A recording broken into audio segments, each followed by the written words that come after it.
Halo semuanya, selamat datang kembali di channel Alpian, channel dimana akan merecap sebuah manga dengan santai.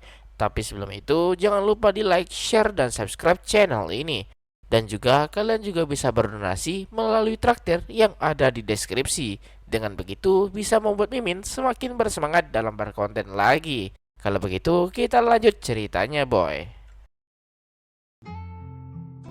Nihama saat ini sedang asik berbincang dengan Haruka soal buku yang mereka baca sebelumnya. Mereka tampak sekali sangat senang membicarakannya. Berjalan berdua dengan seorang gadis merupakan sesuatu yang tak pernah Nihama bayangkan sekarang. Tapi di kehidupan sebelumnya, Nihama pernah berjalan berdua dengan seorang gadis, tepatnya rekan kerjanya. Namun terasa sangat canggung di antara mereka. Tak banyak yang bisa dibicarakan di antara mereka. Namun Nihama menyadari hal itu dan mencoba merubahnya dengan cara mengarahkan topik pembicaraan yang lawannya sukai, dan itu benar-benar berhasil. Dan saat ini Haruka terlihat sangat bahagia dan bertemu dengan gadis yang senang membicarakan soal novel ringan seperti ini adalah sesuatu yang langka. Haruka menyadari dan meminta maaf karena tampaknya ia terlalu asik bicara sendiri, tapi Nihama tak mempermasalahkannya. Haruka juga merasa lebih baik apalagi teringat soal kejadian perundungan sebelumnya. Haruka benar-benar merasa tertolong. Nihama menolongnya waktu itu. Meskipun sering mengalami hal tersebut, tapi Haruka tetap tak terbiasa menghadapinya. Dan Nihama juga kaget karena ini bukan pertama kalinya. Haruka sudah mengalaminya sejak ia masih di bangku SD, dan selalu saja perempuan yang merundungnya. Nihama mendengar itu merasa takut buatnya dengan yang namanya perempuan. Haruka sendiri jujur tak mengerti kenapa mereka semua melakukan itu. Tapi Haruka sangat mengerti kalau mereka semua sangat membenci Haruka, dan itu membuat Haruka sangat takut. Nihama juga mengerti kenapa Haruka seperti itu. Itu mungkin juga karena Haruka bukan tipe orang yang cemburuan dengan orang lain. Nihama berkata kalau ia paham kenapa mereka semua mengganggu Haruka, dan Haruka kaget kalau Nihama mengetahui alasannya dan memintanya untuk mengatakannya ke Haruka. Nihama berkata mereka semua begitu itu karena Haruka yang cantik dan juga baik. Mendengar itu membuat Haruka sangat kaget dibuatnya. Pada intinya orang-orang sangat iri dengan kecantikan Haruka dan juga kelembutan Haruka. Tapi Haruka tak mengerti apa yang Nihama bicarakan. Menurut Nihama, Haruka itu sangatlah cantik dan seharusnya Haruka menyadari itu. Tapi itu bukanlah salah Haruka dan meminta Haruka mengulangi kata-katanya sebanyak 10 kali. Haruka yang menurutinya itu karena Haruka yang terlalu baik. Tapi Nihama lakukan itu agar masa depan dapat diubah. Orang yang baik dan tulus dalam dunia kerja adalah orang-orang yang akan hancur pertama kali. Mau apapun yang terjadi, pada akhirnya orang-orang seperti itu akan menyalahkan dirinya sendiri. Dan mungkin saja itu yang menjadi penyebab kehancuran masa depan Haruka, karena Haruka tak mengerti kenapa orang lain merasa iri padanya dan membuatnya merasa bersalah. Dan untuk mencegah hal itu, Nihama harus merubah pola pikir Haruka. Dan setelah Haruka mengulangi kata-kata itu, ia bertanya ke Nihama apakah itu sudah cukup. Dan Nihama menekankan kalau ada orang seperti Hanayama yang merundung Haruka, cukup pahami kalau itu bukan salahnya Haruka. Orang-orang seperti Hanayama tak akan mengatakan secara langsung dan akan mengatakan seperti jangan terbawa suasana atau semacamnya. Makanya sangat penting bagi Haruka untuk lebih mengabaikan orang-orang semacam itu yang membuat Haruka terdiam dibuatnya. Nihama juga bingung dengan Haruka yang tiba-tiba terdiam. Haruka yang terdiam kaget karena Nihama tampak sangat serius dan heran kenapa Nihama begitu memperdulikan Haruka. Nihama berkata kalau ia sangat mengkhawatirkan Haruka saja. Haruka kaget mendengarnya dan bertanya apakah benar orang-orang ini iri dengan penampilan Haruka. Dan Nihama berkata seperti itu bukan untuk menghibur Haruka yang galau saja kan. Nihama berkata ia sangat serius soal itu. Bahkan itu sejak pertama kali Nihama melihat Haruka, ia sangat kagum dengan betapa cantiknya Haruka dan membuat Haruka tersipu malu dibuatnya. Dan akhirnya mereka sampai di rumah Haruka yang membuat Nihama kaget betapa besarnya rumah Haruka. Haruka berterima kasih untuk hari ini, tapi Nihama tak mempermasalahkannya. Haruka sangat merasa tertolong hari ini, dan tanpa Nihama pasti akan membuat Haruka semakin tertekan buatnya. Nihama juga berkata kalau Haruka mengalami masalah semacam ini, Nihama siap mendengarkan curhatan Haruka dan akan melakukan apapun yang Nihama bisa. Dan Nihama pun pergi pulang, tapi Haruka menahan Nihama dan sekali lagi berterima kasih atas apa yang Nihama lakukan hari ini. Mendengar itu membuat Nihama merasa senang dibuatnya. Nihama tak menyangka kalau ini menjadi hari yang sangat panjang. Ia tak menyangka pengalamannya sebagai pekerja kantoran dapat membantu kehidupan sekolahnya, khususnya ketika ketika bersama Haruka adalah sebuah perbedaan besar. Demi mengubah masa depan Haruka, Nihama memberikan saran yang tak masuk akal dan merasa seharusnya akan sangat efektif. Dan untuk itu ia harus membangun hubungan yang baik dengan Haruka ke depannya, sehingga Haruka bisa dengan bebas ketika bersama Nihama. Nihama tak akan pedulikan apa yang orang lain pikirkan.